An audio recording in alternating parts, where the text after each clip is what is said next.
In the rugged hills of Canaan, a young man named Joseph lived a life of favor that would soon become his greatest burden. Joseph was the 11th son of Jacob, but in his father's eyes, he was the first. Jacob loved Joseph more than all his other sons, and he didn't hide it. He gifted Joseph a magnificent coat, a garment of many colors that acted as a royal robe, signaling to his 10 older brothers that Joseph was the chosen heir. But the coat was only the beginning of the friction. Joseph was a dreamer. He began to have vivid, prophetic visions. In one dream, he saw his brothers' sheaves of grain bowing down to his own. In another, the sun, moon, and 11 stars bowed before him. When he shared these dreams, his brothers' simmering resentment turned into a boiling hatred. They didn't see a prophet, they saw a spoiled younger brother who thought he was a king. The breaking point came when Jacob sent Joseph to check on his brothers in the fields of Dothan.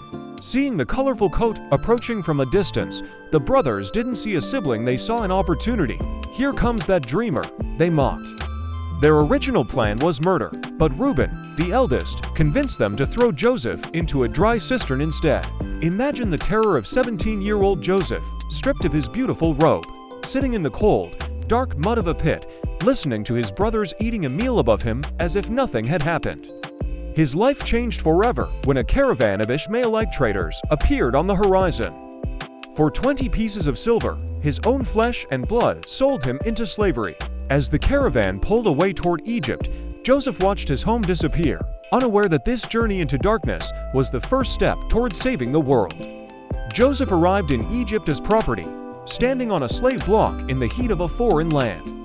He was purchased by Potiphar, the captain of Pharaoh's guard. Though he was a slave in a strange country, the Bible tells us a crucial detail: the Lord was with Joseph. This divine presence manifested in Joseph's work ethic and integrity.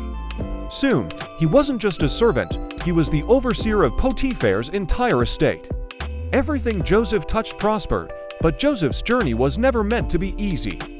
His character was about to be tested by fire. Potiphar's wife began to notice the handsome young Hebrew and tried to lure him into a betrayal of his master. Day after day, she pressured him, but Joseph's response was firm. "How could I do such a wicked thing and sin against God?" When he finally fled from her advances, she kept his cloak and used it to frame him for a crime he didn't commit. Potiphar, fueled by rage, threw Joseph into the king's prison. In a single afternoon, Joseph went from the heights of a mansion to the depths of a dungeon. Yet, even behind iron bars, Joseph didn't grow bitter. He chose to serve. Before long, the prison warden placed Joseph in charge of all the other prisoners. It was here that Joseph met Pharaoh's cupbearer and baker. Both had strange, troubling dreams.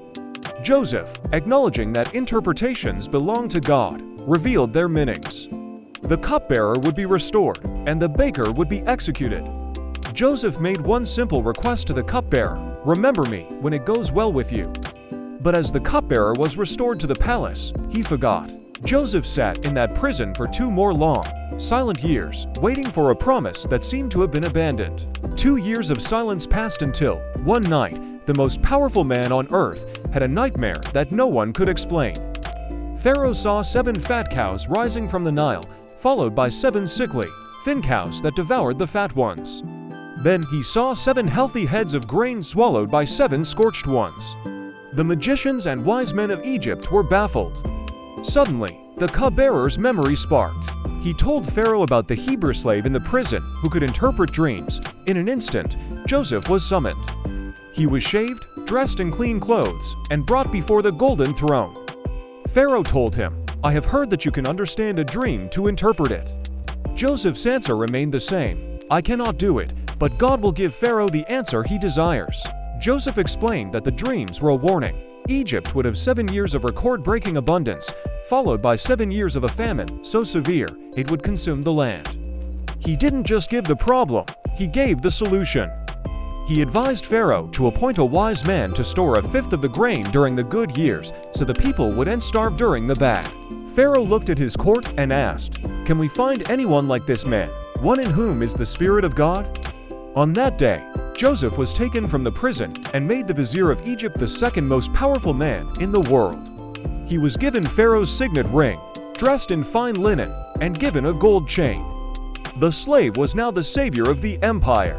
The famine didn't just hit Egypt, it spread across the known world, reaching all the way back to the hills of Canaan. Back home, Jacob's family was starving. He sent his 10 sons to Egypt to buy grain, unaware that the brother they sold years ago was now the man in charge of the food. When the brothers arrived in Egypt, they bowed low before the vizier, fulfilling the very dream they had tried to kill 20 years earlier.